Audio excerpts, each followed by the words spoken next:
Hello, everyone. Uh, Welcome to all of you on शिक्षित YouTube channel. हमारा जो शिक्षित यूट्यूब चैनल है इसका जो थोड़ा मोटो है वो मैं आपको स्टार्टिंग में ही बता दूं, और उससे भी पहले मैं आपको बता दूं कि आज हम क्यों गैदर हुए हैं।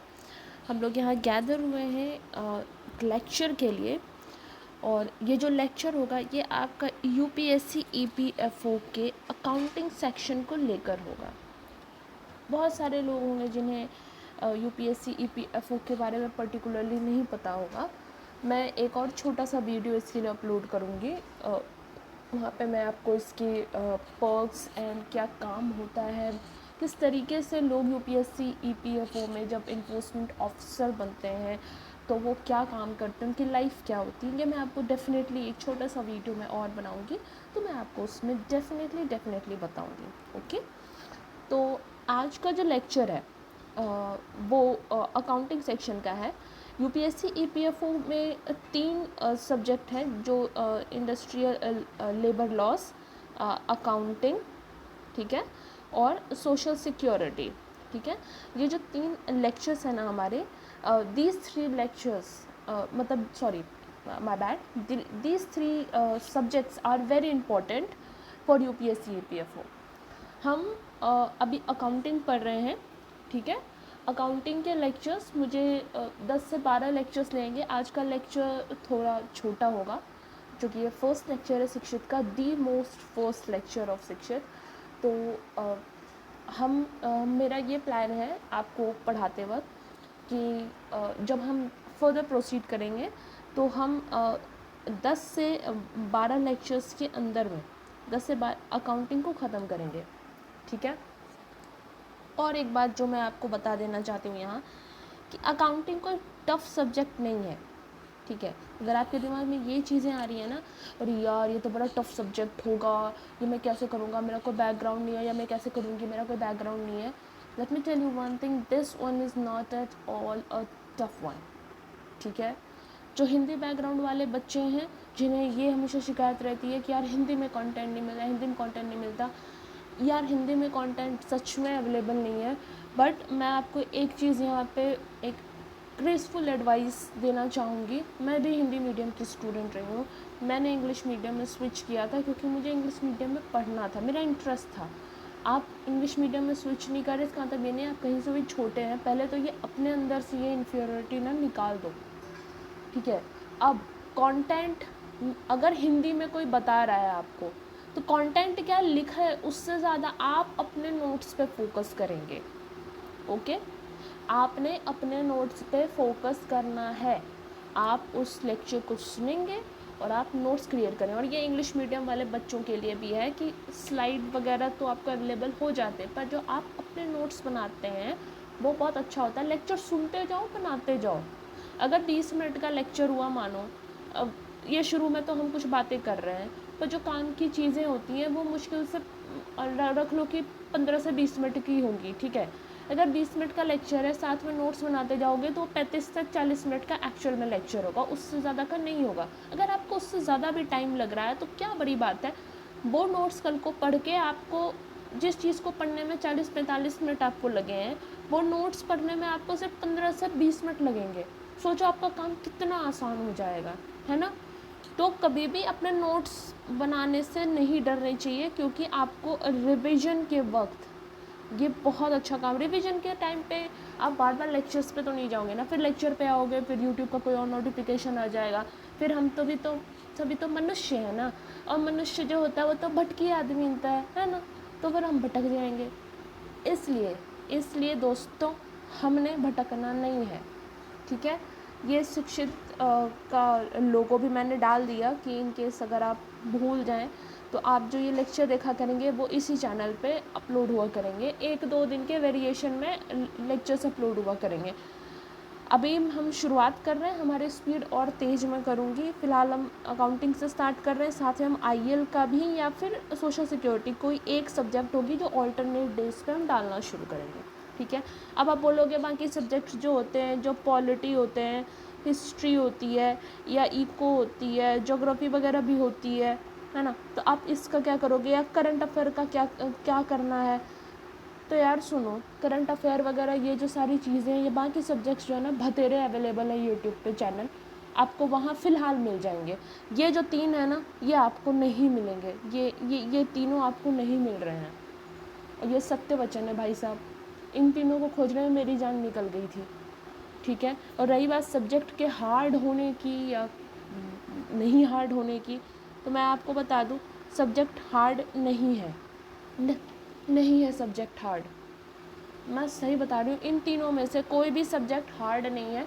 आपने दिल खोल के सब्जेक्ट को समझना है और दिमाग में एक चीज़ रखनी है कि ऐसा है भाई साहब, हमने बहुत सारे कॉम्पिटिटिव एग्ज़ाम देख लिए हैं भाई, तुम 3 सब्जेक्ट इतने भी चौड़े नहीं हो। और एक बात, रही बात बुक की, मैं जो आपको कंटेंट ला कर दे रही हूँ ना, जो इस बुक का नाम है वो यूपीएससी ईपीएफओ की आती है, दिशा की बुक आती है, गाइड टाइप की है, ठीक है।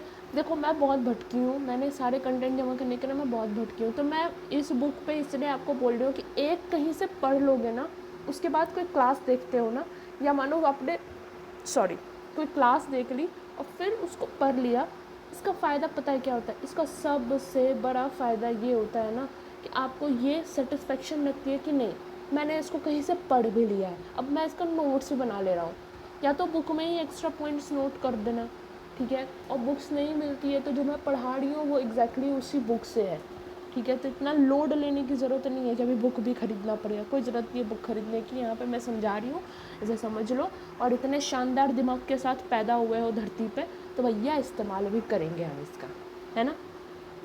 तो इन्हीं प्यारे प्यारे वचनों के साथ दोस्तों, अब मैं आपसे कहना चाहूँगी कि हम अपना लेक्चर शुरू करते हैं। और अगर आपको मेरा नाम जानना है या ये जानना है वो जानना है, तो भैया ये आपके एग्ज़ाम में काम नहीं आएगा। आप मुझे अकाउंट्स वाली मैम फ़िलहाल बुला लो, फिर जब अगला सब्जेक्ट कल आप पढ़ाऊँगी तो मैं वो वाली मैम बन जाऊँगी, ठीक है। यही रखो, ये फालतू के ड्रामे नहीं करने हैं कि हमने कोई फैन बेस क्रिएट करना, नहीं भाई, हमने पढ़ाई करनी है, चैनल को अच्छे से ग्रोथ करानी है। आपके सजेशंस बहुत इंपॉर्टेंट होंगे कि आपको कोई सजेशन देनी है, आपको कोई हेल्प करनी है चैनल को, आप डेफिनेटली कीजिए, आपको कोई नहीं रोक रहा, हम सबका है ये शिक्षित का जो परिवार है, ये मेरा आपका हम सबका है। और हम सबका है तो I am totally mean it, ठीक है।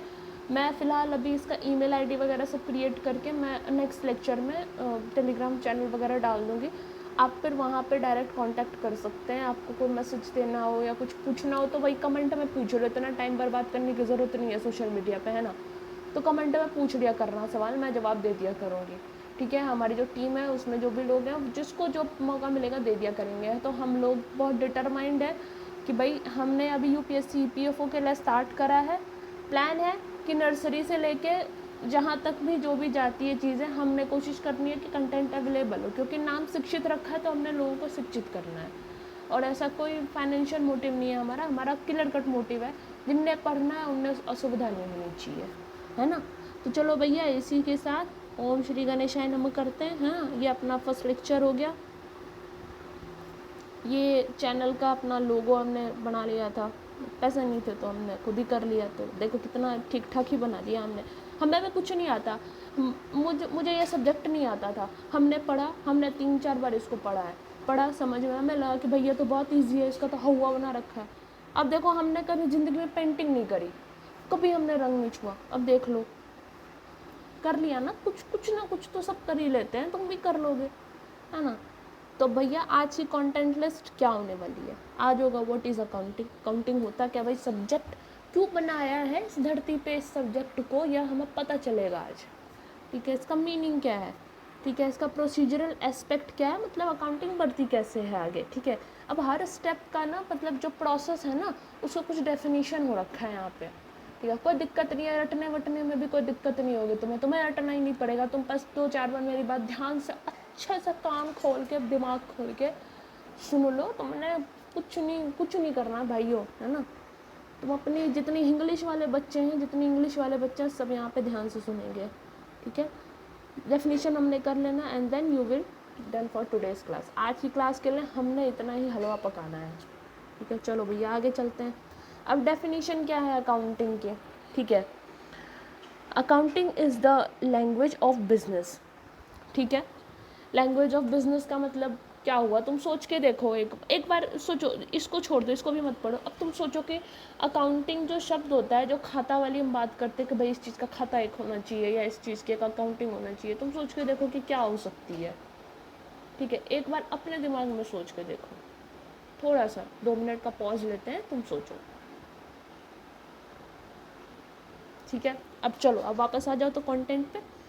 Accounting is a language of business, it records business transaction taking place during the accounting period. अब ये अकाउंटिंग पीरियड क्या होती है? अकाउंटिंग पीरियड होती है, मानो कि आपने जैसे अभी हमारी फाइनेंशियल पीरियड होती है ना, ये 1 अप्रैल से स्टार्ट होती है एंड देन 31 तक चलती है, 31 मार्च तक चलती होती है ना, वैसे एक पर्टिकुलर पीरियड हुआ। ठीक है, कि भैया ये 1 साल का पीरियड है, तो इसको अकाउंटिंग पीरियड कहेंगे कि भैया हमने तय किया कि हाँ मानो हम 1 जनवरी से, हर साल हम 1 जनवरी से अपनी अकाउंटिंग रिन्यू करते हैं। ठीक है, कि भैया अब यहाँ से हम शुरू करेंगे इस साल की अकाउंटिंग, तो हम 1 जनवरी से करते, तो हर साल उसी टाइम को रखो, है ना। अगर लॉ वगैरह आपको कहता है, अगर लॉ के हिसाब से ये चीज़ हो गई कि भाई टाइम फिक्स हो गया है, आपने ऐसे ही करना है, तो फिर वो तो अलग केस हो गया ना। ठीक है, accounting communicates the result of business transaction in form of final accounts. ठीक है, बिजनेस ट्रांजेक्शन मतलब जो बिजनेस के दौरान आपने लेन देन करी है ना। आप जब बिजनेस करते हो तो क्या करते हो, पहले आप पैसे देते हो, ठीक है, फिर आपको सामान मिलता है, या आप सामान देते हो और पैसा मिलता है, तो बिजनेस ट्रांजेक्शन हुआ। आपने क्या फ़ायदा कमाया, क्या नुकसान कमाया, ये आपको यहाँ पे पता चलता है। ठीक है, with a view to make the accounting result understood in the same sense by all interested parties, certain accounting assumption, concepts and principles have been developed over a due course. अब देखो, जो अकाउंटिंग रिजल्ट है, ठीक है, इसको बिल्कुल accounting is a language अगर कहा जा रहा है, लैंग्वेज ऑफ बिजनेस कहा जा रहा है, अब वो जो लैंग्वेज है, वो लैंग्वेज होनी भी तो ऐसी चाहिए ना कि जो चीज़ मुझे समझ आ रही है वही चीज़ तुम्हें भी दिखनी चाहिए, है ना, कोई बायसनेस नहीं होना चाहिए। ठीक है, अगर तुम पेपर पे 1 लिखते हो, 1 मैथमेटिक की लैंग्वेज हुई ना, 1 2 3 4 5 ये मैथमेटिकल लैंग्वेज हुई ना, तुमने 1 लिखा तो 1 तुम्हें भी 1 ही दिखता है, तुम्हारे पड़ोसी को भी 1 ही दिखता है, तुम किसी और व्यक्ति को दिखाओगे जिन्हें मैथमेटिकल लैंग्वेज आती है तो उन्हें भी 1 ही दिखेगा। तो ये जो अकाउंटिंग है ना, ये जो है ना, ये एक लैंग्वेज के तौर पर डेवलप की गई है। इसको ऐसे समझो ताकि जो बिज़नेस में जो ट्रांजैक्शंस होते हैं ना, जो बिज़नेस में नफ़ा नुकसान हो गया, बिज़नेस किस हालत में है, कौन सी स्थिति में पहुंच रखा है बिज़नेस, ये समझने में लोगों को एक मतलब ईजी हो, ऐसा नहीं कि कोई आपको बेवकूफ़ बना के चला गया है।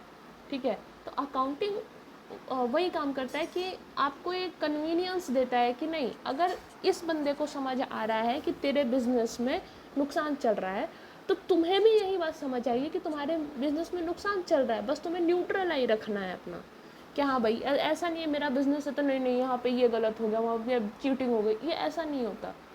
ठीक है, इसे ऐसे ही डिज़ाइन किया गया है कि तुम्हें भी समझ आए, तुम्हारे पड़ोसी को भी समझ आए। ठीक है, और ये मतलब आपको कम्युनिकेट करने के लिए कि बिजनेस ट्रांजैक्शंस में आप कैसे चल रहे हो, क्या नुकसान क्या फ़ायदा चल रहा है आपको, ये बताने के लिए है।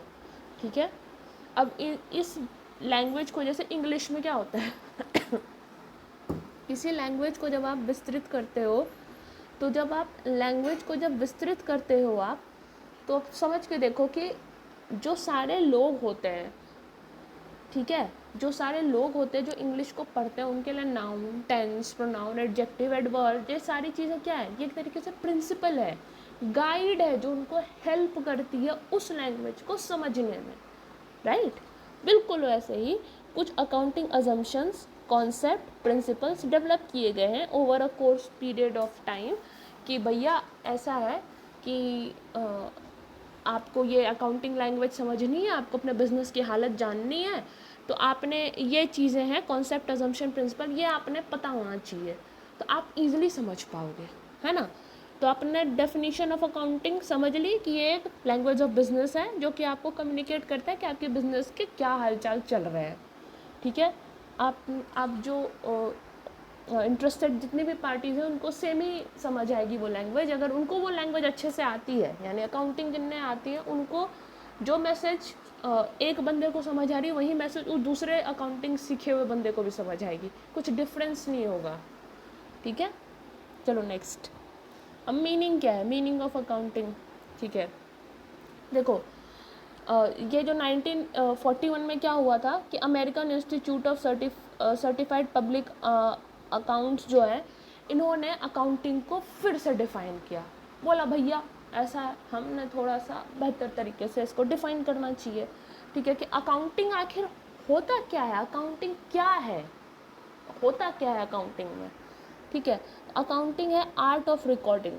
आप कैसे रिकॉर्ड कर रहे हो, आप मानो सेब खरीदने के लिए गए, है ना, तो अब आपको क्या होता है कि आप महीने में फिर अपना खर्चा जब जोड़ते हो तो क्या करते हो, आप क्या करते हो, आप रेसिप्ट वगैरह जो होते हैं वो सब आप लिखते हो कहीं पे कि हाँ भाई आज मैंने इतने किलो का सेब खरीदा, इतने रुपए मेरे गए।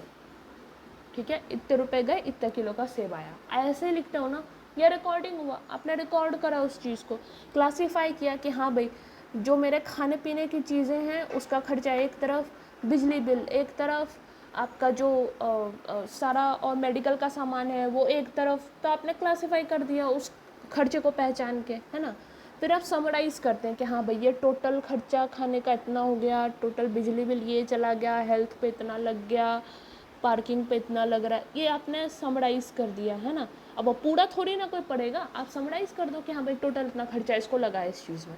फिर आप एनालाइज करोगे, एनालाइज क्या करोगे कि यार इस जगह पे चलो मेडिकल पे थोड़ा ज़्यादा खर्चा होना चाहिए था, क्योंकि इस महीने मेरी तबीयत नहीं मतलब कम खर्चा होना चाहिए था, अब इस मंथ मेरी तबीयत ख़राब रही, इसका मतलब मैंने खाने में कोई गड़बड़ी कर रखी है, तो खाने पे थोड़ा ध्यान देना पड़ेगा मुझे। आप ऐसे एनालाइज करोगे अपने खर्चे को, है ना। फिर आप इंटरप्रेटिंग कि हाँ भाई फाइनली क्या फ़ैसला हुआ आपका कि हाँ भाई मुझे खाने पे खर्चा थोड़ा हेल्दी खाने पे खर्चा थोड़ा अच्छा करना है ताकि मेरे मेडिकल के खर्चे घटे। ये आपने इंटरप्रिटेशन निकाली, राइट। तो ये इंटरप्रिटेशन हो गई। ठीक है, उसके बाद आप क्या करोगे, कम्युनिकेट करोगे। ठीक है, कम्युनिकेट बिजनेस रिजल्ट। अब ये जो आपने खर्चा निकाला, ठीक है, अब जो ये आपका खर्चा निकला है ये आपने अपने आप को एक मोटा मोटी लेवल पे बता दिया, तो आपके दिमाग में कॉन्शियसली ये बना रहेगा जब भी आप कभी अनहेल्दी खाने पे खर्च करोगे कि भैया एक तो अनहेल्दी खाने पे मैं खर्चा करूँ फिर मेरा मेडिकल का खर्चा बढ़ जाए, या ना ये तो फेयर नहीं होगा, फिर ये तो बहुत गड़बड़ हो जाएगी, है ना। फिर आप ये चीज़ कॉन्शियसली आप कम्युनिकेट करोगे, राइट। यही चीज़ यहाँ पे भी है कि ये अमेरिकन इंस्टीट्यूट ने इसको ऐसा डिफाइन किया है कि the art of recording, classifying, summarising, analysis, interpreting the business transaction systematically and communicating business result to the interested user is accounting. ठीक, डन एंड डस्टेड। आगे चलो। The 3 important aspect of accounting have been highlighted by the above definition. ठीक है, अब क्या है, ये 3 aspect जो है जो ऊपर में आपके हाईलाइट हुआ है कि accounting as an art and science. ठीक है, accounting is done for business transaction. ये तो हमने पहले भी पढ़ा है ना कि बिजनेस ट्रांजेक्शन का ही अकाउंटिंग किया जाता है ना। Accounting is a system. अगर यह सिस्टम नहीं होगा, अकाउंटिंग अगर सिस्टम के तौर पे आप देखते हो ना, तो सबसे बड़ा फ़ायदा ये होता है कि आप उसको उसी हिसाब से मेंटेन करते हो। सिस्टम में हम क्या करते हैं, हम सिस्टम मानो एक सिस्टम हम क्रिएट करते हैं, तो क्या इनपुट है, क्या आउटपुट है, बीच में क्या प्रोसेस हो रहा है, इन सब पे हम ध्यान देते हैं, राइट। अकाउंटिंग में बिल्कुल वैसा है कि आप पहले इवेंट को पहचानोगे। अब ये इकोनॉमिक इवेंट है आपका, आप उसको फिर रिकॉर्ड करोगे, क्लासीफाई करोगे, क्लासीफाई कर लिया, अब समराइज़ कर लिया, फिर उसको एनालाइज करो, फिर इंटरप्रेट करो, देन कम्युनिकेट। तो एक सिस्टम हो गया ना, है ना। तो ऐसे हो गया। अब जो है अमेरिकन अकाउंटिंग एसोसिएशन ने इसको फिर से 1966 में डिफाइन किया। ठीक है, it is the process of identify. आपने आइडेंटिफाई करना है, मेजर करना है। आपने आइडेंटिफाई किया कि हाँ, अब मानो आपके घर में एसी जो है का एक ख़राब हो गया। ठीक है, आपने आइडेंटिफाई किया, अरे यार इस पे तो खर्चा लग जाएगा मेरा। आइडेंटिफाई कर लिया आपने कि यहाँ पे खर्चा लगने वाला है, ये आइडेंटिफाई करना हुआ। मेजर करना, कितना खर्चा लगेगा, कितना खर्चा आपको लगने वाला है, वो मेजर करोगे। बंदा आएगा, पूछोगे भाई क्या खर्चा लगने वाला है, इसको बता दे। आपने रिकॉर्ड किया, फिर मेजर किया, फिर आपने उसको रिकॉर्ड करना है कि हाँ भाई ये खर्चा मेरा लगने वाला, आप कहीं इसको लिख लोगे। अब क्या होता है, इससे कम हुआ खर्चा तो आपको अच्छा फील होगा, अब ज़्यादा हो गया तो फिर आप जानने की कोशिश करोगे, भाई तुमने तो इतना ही कहा था खर्चा, ये तो ज़्यादा हो रहा है खर्चा, है चीटिंग कर रहे हो तुम, पर आप पूछोगे ना उस बंदे से, है ना। फिर क्या करोगे, and communicating the required information relating to the economic effect. Communicate करना मतलब अब आप खुद को बताओगे, जब फाइनली सारा चीज़ हो गया तो आप खुद को बताओगे कि हाँ भाई अब इतना खर्चा यहाँ एसी में लग गया है मेरा, तो मुझे कहीं और ये खर्चा एडजस्ट करना है, ये तो कम्युनिकेट करनी हो। कम्युनिकेट मतलब आपको वो इन्फॉर्मेशन अंडरस्टैंड कराना है, जिसको भी कम्युनिकेट करना, मानो आपकी वाइफ है अगर घर में, या आपके माता पिता हैं, आपको उनको कम्युनिकेट करना, हाँ भाई इसमें इतना खर्चा लग गया, आप बता रहे हो, कम्युनिकेट कर रहे हो, है ना, ठीक है। और उस इवेंट से रिलेटेड इन्फॉर्मेशन वो पूछेंगे भाई जितना ज़्यादा कैसे लग गया, तो आप फिर बताओगे इसमें ये दिक्कतें आई थी, बाद में ये भी दिक्कत आ गई, इसलिए ज़्यादा खर्चा लग गया जितना हमने एस्टिमेट किया था उससे, है ना। तो economic event of an organiser to the interested user of such information, वही चीज़ें हैं, ठीक है। पहले वाले में अभी रुक जाना, अभी अब आगे मत बढ़ना, अभी सुनो। पहले वाले में हमने क्या पढ़ा था, पहले वाले में हमने पढ़ा कि 1941 में American institute of certified public accountant जो है, इन्होंने डिफाइन करा था कि recording, classifying, summarising, analysing, interpreting और कम्युनिकेट करना ही मतलब बिजनेस में अकाउंटिंग का काम यही है। ये जो 5-6 है ना, यही बिजनेस में काम है अकाउंटिंग का, ठीक है। इंटरेस्टेड यूज़र को बता देना लास्ट में, ठीक है। इन्होंने अमेरिकन अकाउंटिंग एसोसिएशन वालों ने क्या कहा कि पहले भैया हम आइडेंटिफाई करेंगे, फिर मेजर करेंगे, मेजर करके रिकॉर्ड करेंगे, रिकॉर्ड करके हम कम्युनिकेट करेंगे सॉरी, ठीक है। तो अपना मीनिंग ऑफ अकाउंटिंग हो गया, ठीक है। अब बताओ मेरे को कि व्हाट इज़ अकाउंटिंग, जल्दी फटाफट बताओ, जल्दी जल्दी, नहीं है तो नीचे कमेंट में अभी के अभी लिखो कि अकाउंटिंग से तुमने क्या समझा, ये लिख के मेरे को बताओ। तुमने चीटिंग करनी है, तुम चीटिंग करके भी यहाँ से उठा के लिखो, या यहाँ से जहाँ से तुमको जो सही आ रहा है कि अकाउंटिंग लैंग्वेज ही है, ठीक है। Accounting communicate the result of business, तुमको जो समझ में आ रहा है, तुमको इनका डेफिनेशन लिखना है इनका लिख लो, या खुद कुछ समझ आया वो लिख लो, पर मेरे को आंसर लिख के नीचे में बताओगे आप, ठीक है ना। चलो आगे बढ़ते हैं। यार देखो मैंने फ़ोटो वोटो भी अच्छी लगा दी थी कि भाई अकाउंटिंग ऐसा दिखता है ना, तो मैंने अपने हिसाब से कर दिया है, अब आपकी बारी है। मतलब अगर आंसर बता दिया है तो वेरी गुड, ठीक है।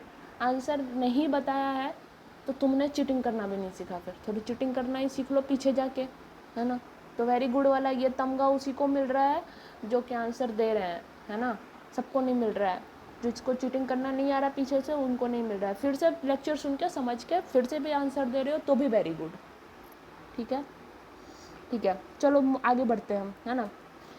अब देखो, अब ये ना, इसको समझ नहीं आना तुमने, तुम पक्का पीछे डेफिनेशन भी लिख दोगे, फिर तुम वो वेरी गुड ले लेना, ठीक है, ठीक है। तो 1 मिनट भैया, 22 मिनट, हाँ, ठीक है। Mind map of accounting, mind map of accounting क्या है, देखो पहले हम एक इवेंट लेते हैं, एक इकोनॉमिक इवेंट हो गया। इकोनॉमिक इवेंट जो हमने एसी वाला एग्जांपल लिया था ना, वो एक इकोनॉमिक इवेंट हो गया, ख़राब हो गई भाई, कुछ हो गया, वो एक इवेंट है, ठीक है। आपने वो इकोनॉमिक इवेंट को पहचाना, ठीक। अब पहचानने के बाद आपने क्या किया, आपकी अकाउंटिंग प्रोसेस चली। अकाउंटिंग प्रोसेस में क्या क्या था, आपने आइडेंटिफाई करा, है ना, फिर क्या किया, मेजर किया, है ना, मेजर किया ना आपने, मेजर करके फिर उसको फिर जर्नलिंग करी आपने, रिकॉर्ड करी आपने, राइट। रिकॉर्डिंग में ही जर्नलिंग आती है, ठीक है। रिकॉर्ड करी आपने, रिकॉर्ड करके क्या करोगे, फिर उसको क्लासीफाई करोगे कि हाँ ये डेप्रिशिएशन वाला जो होता है, डेप्रिशिएशन मतलब कि वो खर्चा जो मशीन के टूटने फूटने पे हम करते हैं, ठीक है। तो डेप्रिशिएशन वाला जो खर्चा आपका हुआ, आप उस जगह पे इसको क्लासीफाई करके हेडिंग डाल के लिख लोगे, ठीक। उसको आपने कर लिया, अब उसको एनालाइज करोगे, ठीक। उसको खर्चा वर्चा जोड़ के उसको समराइज़ करोगे, पहले समराइज़ कर लिया, हाँ भाई ये इतना खर्चा लगा, अब उसको एनालाइज़ करोगे, यार ये खर्चा क्यों लगा, है ना, मैंने ऐसा कौन सा कांड किया था कि भाई नया एसी टूट गया मेरा, या जो भी एसी था ये इतना चला नहीं, है ना। फिर आप उसको इंटरप्रेट करोगे कि हाँ अब यहाँ पे मुझे काम करना है, एसी जब ज़रूरत हो तभी इस्तेमाल करनी, यानी पूरा दिन पड़े हुए हैं हस्की की तरह, ये काम नहीं करना है ना। फिर आपने क्या करना है, फिर इसको कम्युनिकेट करना है आपने। ये अकाउंटिंग प्रोसेस में ये सारी चीज़ें आती है, पीछे हमने अभी जस्ट पढ़ा है हमने, ठीक है। इतने टेंशन नहीं लेनी है हमने, ठीक है। फिर हमने क्या करना है, कम्युनिकेट करना है पापा मम्मी को, अगर आप खुद अर्निंग हो तो खुद को बताना है, भैया देख ऐसा है भाई, तुझे ठीक रखना पड़ेगा, है ना। आपने ये कर लिया, फिर आपने कम्युनिकेट कर दिया अकाउंटिंग इन्फॉर्मेशन जो आपको मिली, ठीक है। आपका जो महीने का खर्चा चलता है आपने उसमें जाके फिर लिखा ये खर्चा हो रखा है, फिर डिसीजन मेकर, अब इसमें इंटरनल और एक्सटर्नल यूज़र आते हैं। अब यहाँ डिसीजन मेकिंग होगी कि अब इस मंथ में कहाँ से अपने पैसे हमने एडजस्ट करने हैं, ये डिसीजन आपने अभी लेना है, या तो वो आप लो, आपके पेरेंट्स ने, जिनने लेना वो ले, ठीक है। ये डिसीजन मेकर होते हैं कंपनी के अंदर में। ये इवेंट में आपको भी कंपनी के अंदर में समझाओगे, ठीक है।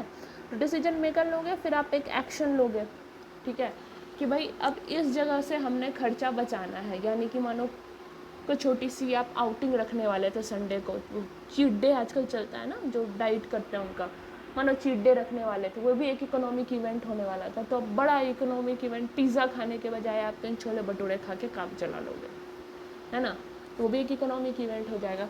अब देखो कंपनी में ये कैसे होता है, मानो कंपनी में कोई मशीन बिगड़ गई, एक इकोनॉमिक इवेंट हो गया, ठीक है। इवेंट का मतलब सिर्फ पार्टी नहीं होती, मतलब कोई भी क्या बोले उसको, कोई भी ऐसा बोलते ना घटना हो जानी, है ना, कोई घटना हो गई, इस तरीके घटना अच्छी हो सकती है, बुरी हो सकती है, पैसा बस खर्च होना चाहिए उसमें। तब मानो कंपनी में आपने यहाँ पे डेप्रिसिएशन हो गई मशीन की, ठीक है। अब यहाँ पे आप अकाउंटिंग प्रोसेस जो हमने आपको बताई थी कि पहले आप आइडेंटिफाई करोगे, ठीक है। अब आइडेंटिफाई आपने कर ली, तब उसके बाद अब आप क्या करोगे, बोलो बोलो बोलो, सोचो। आइडेंटिफाई के बाद आप क्या करते हो, मेजर करते हो, फिर आप रिकॉर्ड करते हो, रिकॉर्डिंग कर ली आपने। अब रिकॉर्डिंग कर ली तो फिर मोटा मोटी आपने लिख लिया, फिर उसको क्लासीफाई कर लेना, क्लासीफाई सॉरी, क्लासीफाई कर लिया आपने। अब क्लासीफाई करने के बाद आप समराइज़ कर लोगे, फिर उसको एनालाइज करोगे, या नहीं, पहले एनालाइज कर लोगे, फिर इंटरप्रेट करोगे और देन कम्युनिकेट करोगे। ये सारी चीज़ें आपने, देखो कम्युनिकेशन यहाँ पे आगे करना है आपने फाइनल, ठीक है। अब कम्युनिकेशन आपने कर ली, तो आपने बताया कि भैया ये खर्चा लग रखा है, ठीक है। तो फिर आपने, फिर जो डिसीजन मेकर है, इंटरनल और एक्सटर्नल यूज़र, ये आगे हम पढ़ाएंगे। देखो इंटरनल यूज़र में कौन आ सकते हैं, तुम थोड़ा सोच के देखो। इंटरनल यूज़र है, जो अंदर इन्फॉर्म, जैसे मैनेजमेंट हो गई आपकी, बोर्ड हो गई आपकी, है ना, जो आपके अंदर काम करते हैं लोग, उनको पता होना चाहिए कि भाई ये खर्चा लग गया, अब दिवाली बोनस में से पैसे कट जाने हैं मेरे, ठीक है। तो वो इंटरनल हो गया। एक्सटर्नल में जो बाहर से इन्वेस्ट कर रहे हैं लोग, जो आपके कस्टमर हैं, कि यार इनकी मशीन ख़राब हो गई है, इसलिए ये वाला प्रोडक्ट थोड़ा लेट आ रहा है मार्केट में, ज़रूरत पड़ेगी ना उनको भी। अगर आप उस मशीन बड़ी है, आप ठीक कराने की हैसियत नहीं रख रहे हो, तो इन्वेस्टर क्यों आपकी हेल्प करेंगे। हाँ, आपके प्रोडक्ट की डिमांड बहुत है मार्केट में, तो आपकी हेल्प की जाएगी कि भैया डिमांड बहुत है, ये कंपनी चलेगी, है ना। तो ये यहाँ पे ना डिसीजन लेते हैं कि भाई इनकी हेल्प करनी है कि नहीं इस इकोनॉमिक इवेंट के लिए, तो फिर एक्शन होगा इस इकोनॉमिक इवेंट पे, है ना। तो ये पूरा जो माइंड मैप है ना, ये इसी बात पे है। Accounting links decision maker with economic activities and with the result of their decision, ठीक है। वही बात है जो हमने इतनी देर में सीखी, ठीक। चलो, प्रोसीजरल एस्पेक्ट ऑफ अकाउंटिंग, ऐसा है, पानी वानी पीना है तो यहाँ पानी वानी पी लो, ठीक है। मैंने पी लिया, इसलिए मैं बोल रही हूँ, क्योंकि अभी नया सब्जेक्ट है ना, इसको समझने में थोड़ा दिक्कत होगा। तो पानी की बोतल अगर आपके आसपास में है तो पानी पी लो।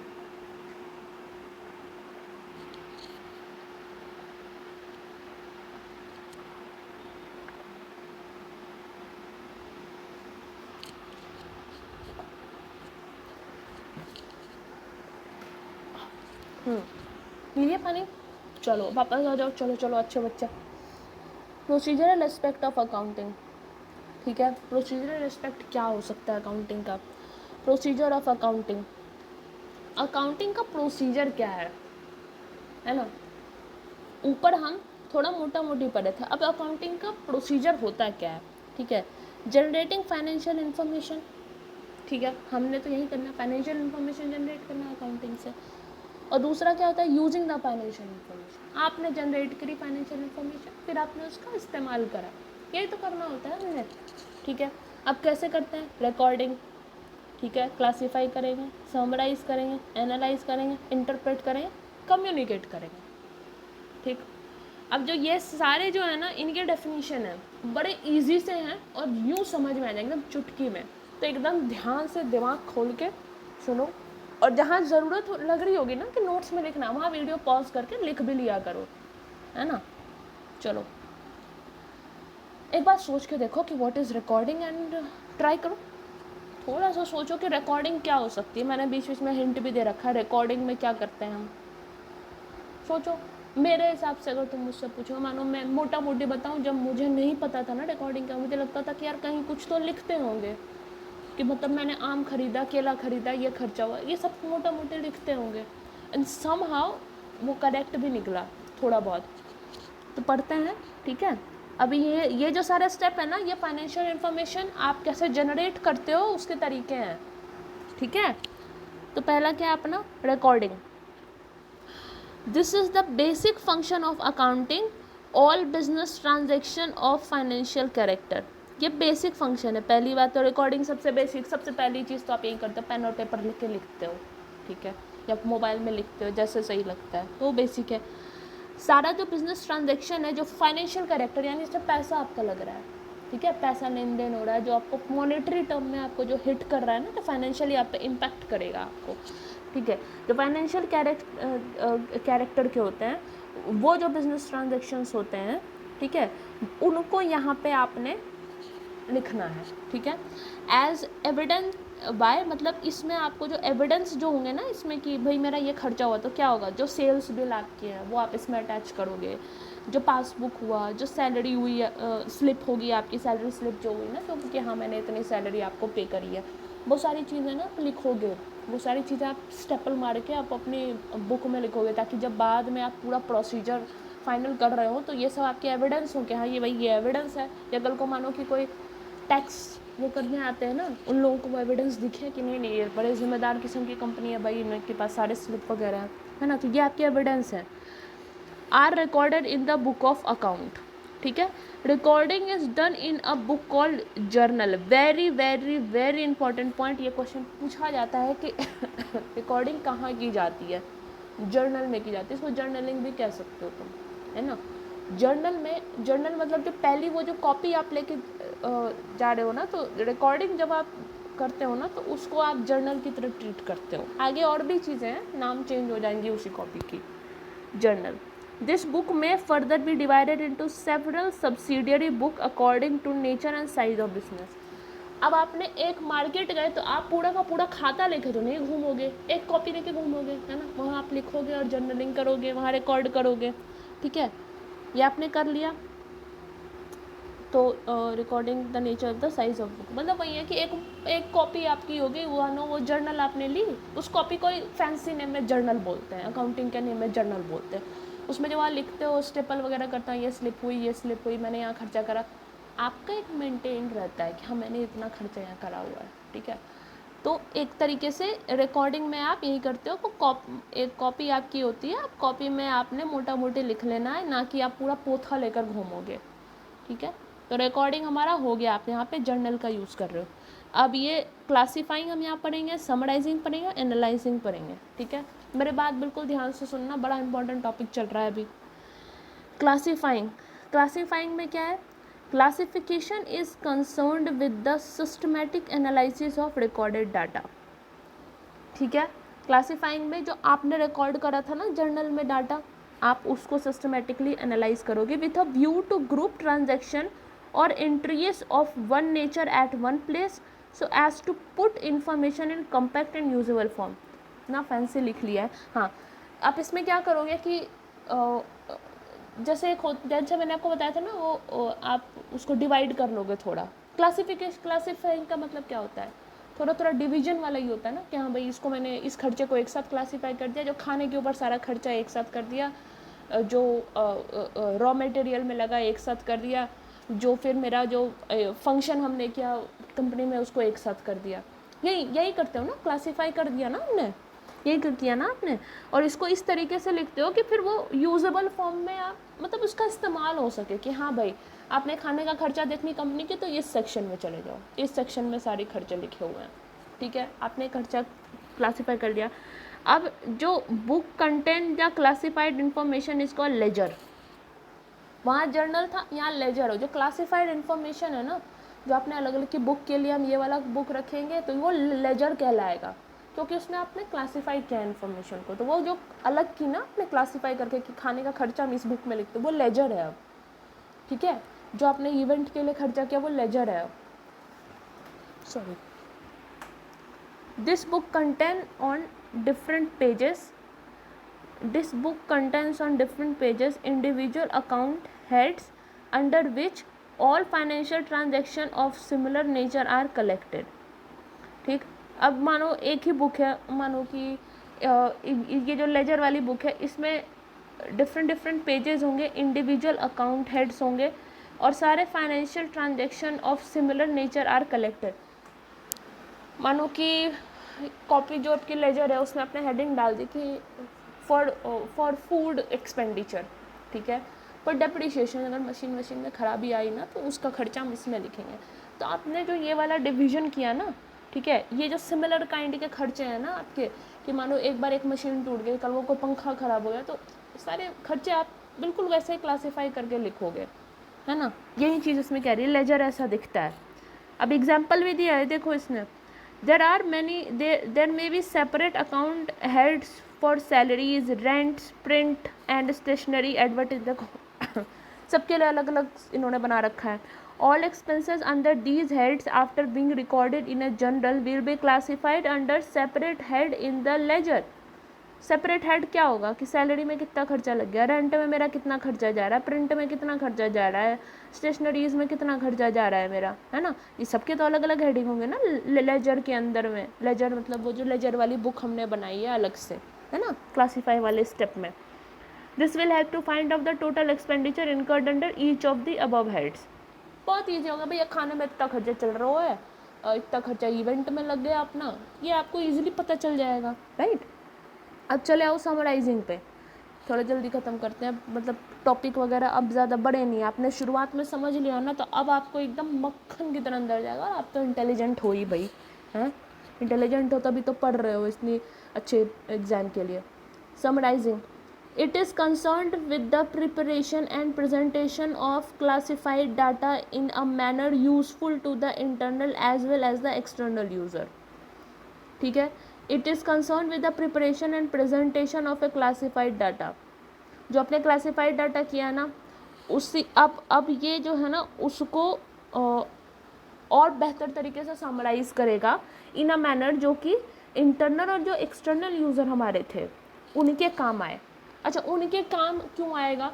ताकि वो अच्छे से फैसला ले सके, उनको इन्वेस्ट करना है कि नहीं, उनको बोनस मिलेगा कि नहीं, उस हिसाब से वो दिमाग में अपना खर्चा प्रिपेयर रखेंगे, है ना। तो ये बहुत इंपॉर्टेंट चीज़ हुई, मैनेजमेंट को पता चलेगा भाई कंपनी इतना खर्चा करे तो हमारे प्रोडक्ट का क्या कॉस्ट होना चाहिए, इन सब के लिए बड़ा हेल्पफुल सा रहता है ये, है ना। तो आप जब समराइज़ करोगे, ठीक है, समराइज़ करने में क्या करोगे, this process lead to preparation of the following financial statement. क्या ट्रायल बैलेंस आपका कितना है, प्रॉफिट एंड लॉस अकाउंट आप बनाओगे, बैलेंस शीट आपकी क्या चल रही, कैश फ्लो स्टेटमेंट। अब ये जो सारे आपने टर्म्स अभी पढ़े ना ये हम फिर आगे भी डिफाइन करेंगे, पर आपने जानना है कि समराइज़ करके आप फाइनली यहाँ लिखते हो मुझे इतना प्रॉफिट इतना लॉस हुआ है, तो वो कहाँ लिखोगे, प्रॉफिट एंड लॉस अकाउंट में लिखोगे। बैलेंस शीट मतलब कितना बैलेंस भाई बचा हुआ है, मेरा खर्चा कितना है, मेरी लाइबिलिटी कितनी है, मेरा एसेट क्या है, ये आप यहाँ पे लिखोगे, ठीक है। लाइबिलिटी एसेट भी हम आगे पढ़ेंगे अगर आप नहीं समझते हो, ठीक है, कोई दिक्कत नहीं है, सब समझ आ जाएगा। Analysing, the term analysis means methodical classification of the data given in the financial statement, ठीक है। The figure given in financial statement will not help anyone unless they are in a simplified form। सही बात है, किसी को समझ में ही कैसे आएगा, मतलब जो आपने डाटा तैयार किया है, जो समराइज़ किया है, वो समझ में कैसे आएगा अगर आपने उसको बिल्कुल सिंप्लीफाइड फॉर्म में नहीं लिखा है। अगर सिंप्लीफाइड फॉर्म में नहीं लिखोगे, बिल्कुल छितर बितर रहेगा आपका खर्चा इधर उधर लिखा हो, तो लोगों को समझने में दिक्कत होगी ना, आइडिया लगने में दिक्कत हो जाएगी, लोगों का टाइम वेस्ट होगा, ठीक है। एनालिसिस में आप ये करते हो कि आप उसको बहुत सिंप्लीफाई मैनर में लिखते हो कि लास्ट में कि हाँ इस खाने वाले खर्चे में हमारा इस साल यहाँ खर्चा हुआ तो हमने उस जगह पे कॉम्प्रोमाइज़ किया, तो आप उसको उस हिसाब से फिर लिखते हो कायदे से, कोई इशू नहीं है, हम आगे और बेहतर से समझेंगे। For example, all the item related to fixed asset are put at one place while all the item related to current asset are put at another place। fixed asset, current asset, fixed asset का मतलब ये होता है जो आपने कभी फिर बेचना नहीं है, ठीक है। जैसे हम सब जब भी कोई बिज़नेस खोलेंगे तो हम ये सोचेंगे ना भाई ये अनंत काल तक चलता रहेगा, यही सोचते हैं हम। तो हमने जो उसके लिए इंफ्रास्ट्रक्चर डेवलप किया, जो मशीनें लगाई, जो हमने बिल्डिंग खड़ी करी, ये सब हमारा फिक्स एसेट आएगा। जो लैंड हुआ सब फिक्स एसेट में हमारा आएगा, करंट एसेट में आएगा। आप मान लो जो रॉ मटेरियल हो गया वो आपका करंट एसेट में आएगा, क्योंकि वो तो खर्चा आप तुरंत तुरंत दे रहे हो। सिंपली समझो कि आप जिस चीज़ के लिए करंट मतलब क्या होता है, जो तुरंत तुरंत आप खर्चा कर रहे हो। अभी अभी आपको रॉ मटेरियल के लिए तुरंत खर्चा देना है, पर वो रॉ मटेरियल आपके साथ उस फैक्ट्री में हमेशा थोड़ी रहेगा, वो तो फिर प्रोडक्ट बनेगा और फिर वो बिक जाएगा ना। लेकिन वो जो मशीन है वो उस फैक्ट्री में आपके साथ रहेगी, वो जो घर है जहाँ आप बना रहे हो वो आपके साथ रहेगी, तो वो फिक्स्ड है, वो फिक्स्ड है। और ये सब करंट है, ये आ रहे हैं जा रहे हैं, ये सब करंट में आएगा आपके, है ना। इसको बिल्कुल ऐसा सिंपल भाषा में समझो, ठीक है। तो एनालिसिस में आपने यही करना है, ठीक है। It is concern with the establishment of relationship between the item of the profit and loss account and balance sheet, and that is provide the basis of interpretation। मतलब वही है, प्रॉफिट एंड लॉस आपको कितना हुआ। अब profit and loss आपको पता चल गया, आपको ये देखना है कि अब इस प्रॉफिट एंड लॉस के चक्कर में आपकी जो लाइबिलिटीज़ है, लाइबिलिटीज़ मतलब जो कर्जा हो रखा है, आप इसको चुका पाओगे कि नहीं, आपकी एसेट आपकी हेल्प करेगी कि नहीं, कितना लिक्विड है, लिक्विड एसेट आपका कितना है, मतलब कि जो एसेट आपके पास है उसको आप अगर कभी बेचना चाहो मुसीबत के टाइम पे तो वो तुरंत बिकेगी कि नहीं, है ना। तो ये सब चीज़ें बैलेंस शीट में लिखी होती है। तो आप ये समझो कि ये जो सारी चीज़ें हैं ना, ये आपको एनालिसिस से मतलब कुल मिला के आपकी परिस्थितियाँ क्या है, आपने पहले रिकॉर्ड किया, रिकॉर्ड करके आपने क्लासीफाई कर लिया सारे खर्चे वर्चे को अपने लेजर बुक में, रिकॉर्ड आप जर्नल में कर रहे हो, है ना। फिर आपने उसको समराइज़ किया कि हाँ भाई टोटल इतना हो गया। अब आप उसको एनालाइज कर रहे हो कि हाँ भाई मतलब कि यहाँ पे इतना खर्चा हो गया तो हमें कहाँ और खर्चा ठीक ठाक करना है, हमारा फिक्स्ड एसेट क्या है, करंट एसेट में हमारे क्या हाल चाल चल रहे हैं, लाइबिलिटीज़ हम चुका पाएंगे कि नहीं इस साल, जो हमने लोन लिया उसका क्या हाल है, उसको हम ठीक से इंटरेस्ट दे पाएंगे कि नहीं। तो ये सारा करोगे। अब आपका फिर ये करोगे, फिर आप इंटरप्रेट करोगे, इंटरप्रेट करना कि आगे आपका क्या इन्वेस्टमेंट आना चाहिए, क्या खर्चा आना चाहिए, राइट। तो आप देखो, इसको मैं पढ़ रही हूँ आपके साथ, आप भी पढ़ो। This is the final function of the accounting, ये फाइनल फंक्शन है अकाउंटिंग का, ठीक है। If it is concerned with explaining the meaning and significance of the relationship as established by the analysis of accounting data, ठीक है। ये जो है ना, इसका जो मेन कंसर्न है ना, ये समझ लो कि आपने जो अकाउंटिंग डाटा आपको मिला है, ठीक है, जो भी अकाउंटिंग डाटा आपको मिला है उसका क्या सिग्निफिकेंस है, उसका मीनिंग क्या है ना, यहाँ पे वो मैटर करता है, मैटर हर जगह कर रहा है। पर इस स्टेप पे आगे मैं पढ़ती हूँ तब आपको और अच्छा समझ आएगा। The record financial data is analyse and interpret in a manner that will enable the end user to make a meaningful judgment about financial condition and profitability of business operation। मतलब कि जो आपका वो जो डाटा है ना, accounting data, आप उसको इंटरप्रेट एनालाइज इतने इस तरीके से किया जाएगा, उसको इतना सिंप्लीफाई तरीके में कर दिया जाएगा, जो एंड यूज़र है उस डाटा का, एंड यूज़र कौन होगा, एक्सटर्नल यूज़र, इंटरनल यूज़र, उनको ये सुविधा हो ये समझने में कि कंपनी कल को प्रॉफिट करेगी कि नहीं, कल को मेरे को इन्वेस्टमेंट करना है कि नहीं, बिजनेस की फाइनेंशियल कंडीशन क्या है, ये हेल्प करेगी, ये यहाँ इंटरप्रेट करने में हेल्प करेगी, उनको डिसीजन लेने में हेल्प करेगी। जब आप कोई पोयम पढ़ते थे बचपन में दोस्तों, तो पोयम जब आप पढ़ते थे तब क्या करते थे, आप इंटरप्रेट करते थे उस पोयम पे, है ना। हम सब इंटरप्रेट ही करते हैं उस पोयम पे। पोयम इंटरप्रेट करने का क्या मतलब होता था, अकाउंटिंग में सबकी इंटरप्रिटेशन अपने हिसाब से, कुछ लोगों को उस डाटा में लगेगा कि नहीं ये वापस से ठीक कर लेंगे, पीछे का परफॉर्मेंस इनका अच्छा रहा है, नुकसान में कभी गए नहीं है ये फिर से खुद को उठा लें। कुछ लोगों का लगेगा नहीं नहीं भाई मतलब एक बार हो गया तो फिर ये अब डाउन ही चला जाएगा। सबका अपना अपना इंटरप्रिटेशन अपने दिमाग में लेते हैं, लेकिन वो डाटा कन्वे सबको सेम ही बात कर रहा है कि मेरा इतना फ़ायदा है, इतना नुकसान में हूँ मैं, इतनी मेरी ज़िंदगी इतनी दूर की थोड़ी चल रही है, ठीक है। तो ये चीज़ आपको यहीं पे पता चलेगी, ठीक है। The first procedural stage of the process of generating financial information along with the preparation of trial balance are sorry मैं गलत उस पर चली गई, आई एम रियली सॉरी, हाँ सॉरी। तो ये हमने वहाँ ऊपर समझ लिया the financial statement should explain और नॉट, ये यहाँ मैं पढ़ रही हूँ, the financial statement should explain not only what had happened but also why it happened and what is likely to happen. Financial statement आपका वही चीज़ जो हम थोड़ी देर से बोल रहे हैं कि सिर्फ ये नहीं समझाएं कि क्या हुआ है, बट ये भी समझाएं कि ये क्यों हुआ है और आगे क्या हो सकता है, ये भी समझाएं। ठीक है, तो ये चीज़ों का ध्यान आपको यहाँ पे इस स्टेप में आपको फाइनेंशियल स्टेटमेंट देता है फाइनल। ठीक है, अब छठा स्टेटमेंट है communicating. Communicate. It is concerned with the transmission of summarizing, analyzed and interpreted information to the end user to enable him to make rational decision. सही बात है, इंटरप्रेट कर लिया आपने कि भाई इसमें मुझे लग रहा है ये चीज़ें दिक्कत में आएगी या ये ऐसा होगा। तो आपने देखा होगा ना, बहुत लोग बिजनेस एक्सपर्ट्स होते हैं, अब वो क्या करते हैं, वो उसी चीज़ को आपको ईजिली समझाते हैं कि देखिए ये कंपनी का ये आपको समझ आ रही है अकाउंटिंग लैंग्वेज, तो आप समझ लें, वरना हम आपको बता देते हैं ये कंपनी की हालत है बहुत खस्ता। ठीक है, लायबिलिटी नहीं चुकाई जाएगी इनसे, तो ऐसा है कि आप इसमें इन्वेस्टमेंट ना करें। तो बताते ना बहुत सारे एक्सपर्ट की बहुत सारा कर्जा हो गया किसी कंपनी पे, या कोई कंपनी डूब रही है, या किसी तरीके की दिक्कत है किसी कंपनी में, बड़ी कंपनीज में, तो बताते हैं। तो ये यही काम करता है, आपको कम्युनिकेट करते हैं उस चीज़ को। ठीक है, ताकि आप रैशनल डिसीजन ले सकें। This is done through preparation and distribution of accounting report, which include, beside the usual profit and loss account and balance sheet, additional information in the form of accounting ratio, graph, diagram and flow statement.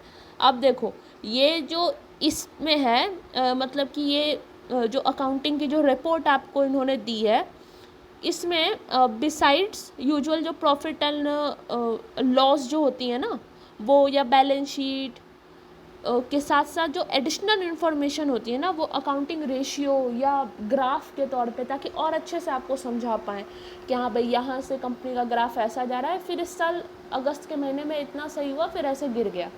ठीक है, तो ये graph, fund flow कैसे कहाँ पे हुआ, ये सब आपको यहाँ पे ये बताते हैं। ऐसा नहीं कि सिर्फ बैलेंस शीट में कि कितने प्रॉफिट, क्या लॉस हुआ, कंपनी को कितना घाटा हुआ, ये सब ऐसे लिख के बता दिया नहीं। बहुत लोगों को डाटाज नहीं इतने समझ में आते हैं, सिर्फ लिखे हुए में उनको लगता नहीं हम भी थोड़ा समझने की कोशिश करें, तो वो ग्राफ बनाते हैं, फ्लो चार्ट बनाते हैं, नीचे में बताते हैं कि हाँ ये फ्लो चार्ट में जो हॉरिजॉन्टल जा रहा है वो टाइम है, और जो हमारा ये वर्टिकल है उसमें फंड को डिक्टेट कर रहा है, फिर वो वहाँ पे वो बताते हैं। तो बहुत सारी चीज़ें होती हैं अब यहाँ कम्युनिकेशन वाले पार्ट में कि आपको बेहतर से बेहतर तरीके से ये समझाने की कोशिश की जाती है कि आप समझें कि बिज़नेस की क्या हालत है। ठीक है,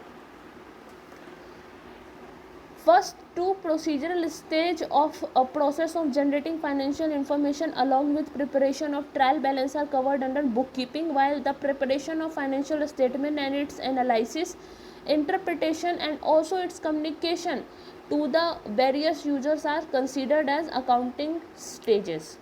ठीक है, first two procedural state of process of generating financial information. पहला टू स्टेप क्या था अपना, रिकॉर्डिंग था ना, और क्या था, बोलो सोचो क्या था, क्लासीफाइंग था। ठीक है, तो जो फर्स्ट टू जो आपका इंफॉर्मेशन, फाइनेंशियल इन्फॉर्मेशन जो जनरेट हुआ था, वो आपका बुक कीपिंग के अंदर में कवर होता है। बुक कीपिंग उसमें हम लेजर यूज़ कर रहे थे, जर्नल यूज़ कर रहे थे, तो क्या यूज़ करते, बुक ही तो यूज़ कर रहे थे ना। ठीक है, while preparation of financial statement and its analysis, interpretation and also its communication of various users as considered accounting stages। मतलब जो फर्स्ट टू तो था, जो रिकॉर्डिंग क्लासीफाइंग था, वो अपना आ जाएगा कि भाई बुक कीपिंग में जाएगा, और उसके नीचे हमने अभी तक जो पढ़ा, बाकी के जो 4 और पढ़े हमने, वो आपके आ जाएंगे किसमें, अकाउंटिंग स्टेजेस में आ जाएंगे। ठीक है, नीचे एक चार्ट मैं आपको समझाती हूँ, आपको ना और बढ़िया तरीके से समझ, तब ये चार्ट आप समझ लो, सब समझ आ जाएगा। ये रिवीजन में आप इस चार्ट का इस्तेमाल बिल्कुल से बिल्कुल करेंगे, मुझे इसमें कोई लफड़ा ही नहीं चाहिए। ठीक है, एक सेकेंड, मैं इसको कलर चेंज करना है ना, बोर्ड सा हो गया था। इनपुट क्या है, जो इकोनॉमिक इवेंट हुई। ठीक है, major in financial term, economic event क्या हुई थी अपनी, एसी ख़राब हो गया था ना, या बिजनेस जहाँ पे चल रहा हुआ मशीन ख़राब हो गई थी, वो एक इवेंट हो गया। ठीक है, तो वो क्या हुआ, वो इनपुट की तरह काम किया। आपके जो जर्नल हुई, आप उसमें इनपुट कब करते हो, जब कोई इकोनॉमिक इवेंट हुआ, राइट। तो ये इकोनॉमिक इवेंट हुआ, यहाँ पे ये इनपुट है, ठीक है। अब हुआ कि प्रोसेस ऑफ अकाउंटिंग, अब इस जगह पे अकाउंटिंग साइकिल जो आपकी सारी है वो यहाँ पे आ रही है। पहले इवेंट घट गया है, अब यहाँ पे अकाउंटिंग साइकिल, अब इस इवेंट का क्या करना है वो यहाँ पे होगा, ठीक है। Recording transaction in the books of original entry, जो जर्नल था हमारा वहाँ रिकॉर्डिंग हम कर रहे थे, याद है ना। पोस्टिंग टू लेजर, ठीक है, यहाँ पे क्लासीफाई एक तरीके से होगा। प्रिपरेशन ऑफ ट्रायल बैलेंस, मतलब एनालाइज वाला जो पार्ट अपना आ रहा है, ठीक है। प्रिपरेशन ऑफ फाइनल अकाउंट्स, जो फाइनल अकाउंट्स आप प्रिपेयर करो, यानी कि जो इंटरप्रेट वगैरह आप कर रहे हो वो फाइनल अकाउंट आपका इस जगह पे होगा, ठीक है। कोई लोड नहीं लेना है। अब यहाँ पे अकाउंटिंग साइकिल से आप पूरा घूम लिए, ठीक है। जर्नलिंग आपने पहले कर ली, जर्नलिंग से में आपका रिकॉर्डिंग वाला पार्ट आ गया, ठीक है। लेजर हम कहाँ कर रहे थे, क्लासिफिकेशन वाले में हमने लेजर वर्ड पढ़ा था, जैसे हमने रिकॉर्डिंग में जर्नल वाला वर्ड पढ़ा था, ठीक है। उसके बाद आप ट्रायल बैलेंस यानी एनालाइज वाले पार्ट में, आपको याद है हम सेक्शंस डिवाइड कर रहे थे कि प्रॉफिट एंड लॉस से ट्रायल बैलेंस से इसका था। एनालाइज वाले पार्ट में आ जाओ, फिर इंटरप्रेट वाले पार्ट में आ जाओ, ठीक है। अब जो यहाँ पे आउटपुट है आपका, उस पर आप ध्यान दो। ये पहला जो था ये आपका क्या हो गया, ये फर्स्ट है, ये सेकंड है और ये थर्ड पार्ट है। आपने इनपुट डाला, इनपुट के बाद यहाँ पे क्या हुआ, यहाँ पे आपके ट्रांजेक्शन को आइडेंटिफाई करके प्रोसेस किया है, ठीक है। अब यहाँ आउटपुट निकलेगा, यही तो होता है सिस्टम में। देखो यहाँ ये भी आपको समझ आना चाहिए कि कैसे सिस्टम है, how accounting is a system. जो हमने मीनिंग ऑफ अकाउंटिंग पढ़ा था तो उसमें हमने ये चीज़ पढ़ी थी ना, अकाउंटिंग इज अ सिस्टम। ये यहाँ देखो, यहाँ कितने अच्छे से बता रहा है ना। अब देखो output, communicating information to users. Output में तो यही होगा ना, आपने इनपुट में इवेंट डाला, आउटपुट में आप कम्युनिकेट कर रहे हो, बस इवेंट का क्या मतलब है आप बता रहे हो, बीच में आपने सारा अकाउंटिंग प्रोसेस किया है। अब ये यूज़र कौन कौन है, इंटरनल कौन है, एक्सटर्नल कौन है, ये बहुत इंपॉर्टेंट है बेटा, इसको तो बढ़िया से कर लेना याद, ये पूछता है। Internal user, board of directors, partners, managers, officers, ठीक है। Investors, lenders, suppliers, government agencies, employee and customers. तो ये दोनों पार्ट में डिवाइडेड है। इंटरनल यूज़र में डायरेक्टर वगैरह आ जाएंगे, पार्टनर हो गए, मैनेजर जो ऑफिसर्स हैं अंदर के, है ना। एक्सटर्नल में जो इन्वेस्टर हैं आपके, जो आपके अंदर इन्वेस्ट कर रहे हैं, जिन्होंने लैंड करा है वो, जो सबके सप्लायर है, जो आपको रॉ मटेरियल सप्लाई कर रहे हैं, ठीक है। और जो गवर्नमेंट एजेंसीज है कि भाई हाँ मतलब ये फ़ायदा करा रही है कंपनी, अच्छी है, कुछ छूट देंगे। जो आपके एम्प्लॉई वगैरह, जो कस्टमर्स वगैरह है, वो सब भी आएंगे, ठीक है। तो ये भैया ऐसा है कि अब शायद हो गया डन, तो अभी अब रिवाइज थोड़ा सा कर लिया जाए, ठीक है। अकाउंटिंग क्या है, ठीक है, हमने पढ़ा था अकाउंटिंग क्या है। हमने दो एसोसिएशन के बारे में, एक 1941 1966 में दो लोगों ने बोला था, ठीक है। अब उसमें फिर उसके बाद फिर फाइनल हमने पढ़ा था कि भैया एक साइकिल होती है जिसमें पहले आप इवेंट पहचानते हो, इवेंट पहचान लिया, फिर अकाउंटिंग प्रोसेस करते हो, अकाउंटिंग प्रोसेस कर लिया, फिर आप कम्युनिकेशन करते हो, कम्युनिकेशन कर लिया तो फिर यहाँ पे जो डिसीजन मेकर्स हैं, जो एक्सटर्नल एंड इंटरनल यूज़र हैं, ठीक है, वो यहाँ पे जो है फैसला करेंगे कि भाई हमने क्या करना है, इसके लिए एक्शन क्या लेना है इस इवेंट पे, ये यहाँ बताएंगे। ये हमारा पूरा साइकिल हो जाएगा, ठीक है। कोई दिक्कत ही नहीं है इस चीज़ को तो समझने में। एक मिनट, इसको थोड़ा सा ना, एक मिनट, हाँ, तो ये हमको समझ में आ गया, ठीक है। अब हमने ये चीज़ भी पढ़ ली थी, और क्या पढ़ा था हमने, और ज़रा बताना, सोचो क्या पढ़ा था उसके बाद हमने। उसके बाद यार हमने पढ़ा था कि हाँ वो जो 6 थे ना अकाउंटिंग प्रोसीजर में, वो जो 6 थे, क्या था, रिकॉर्डिंग थी, और क्या था, रिकॉर्डिंग में हमने जर्नल करते हैं, मतलब बुक कीपिंग वाला काम ये 2 स्टेप में करेंगे, रिकॉर्डिंग और क्लासिफिकेशन में। क्लासिफिकेशन में हम लेजर कर लेते हैं, क्लासिफिकेशन में हम डिवाइड कर लेते हैं कि हाँ ये खर्चा खाने में आ रहा है, ये इसमें आ रहा है, ये इसमें आ रहा है, ठीक है। ये हो गया रिकॉर्डिंग, क्लासिफिकेशन। और क्या हो गई, सोचो क्या हो गई, और आगे क्या हो सकती है। चीटिंग कर सकते हो, कोई दिक्कत नहीं है, नोट्स बना रखा है तो वहाँ से भी देख सकते हो। अब मेरे को थोड़ा सा जल्दी बताओ कि क्या हो सकती है, जल्दी बोलो।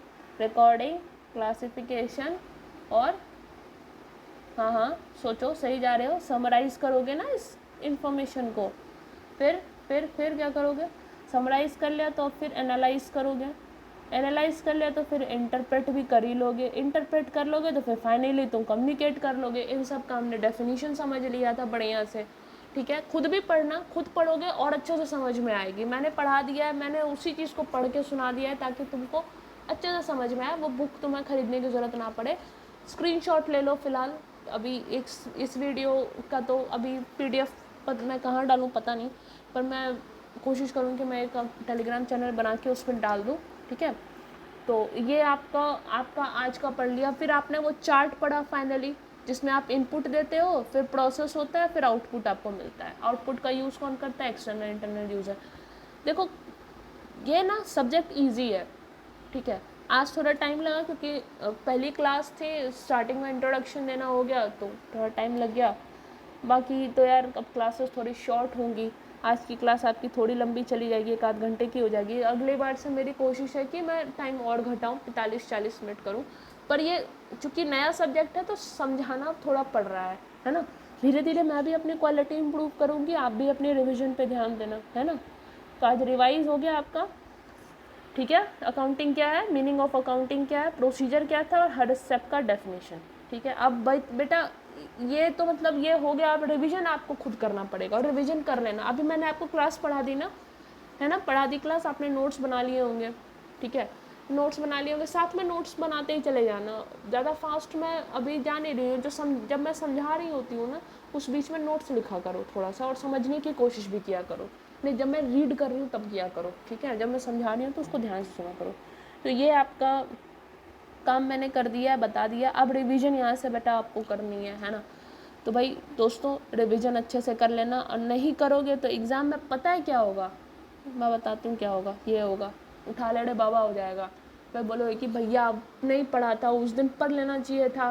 प्रशिक्षित वाली जो अकाउंटिंग की मैम थी उन्होंने बोला था पढ़ लेने के लिए, तो भाई रिवीजन कर लो, नहीं तो ये तुम्हारा हो जाएगा इनपुट, UPSC कर देगी प्रोसेस में तुम्हारा क्वेश्चन पेपर, और तुम वहाँ करोगे ये तुम्हारा हो जाएगा आउटपुट। हमने आउटपुट ऐसा नहीं चाहिए, हमने आउटपुट चाहिए रैंक इन UPSC EPFO का रिजल्ट में, ठीक है।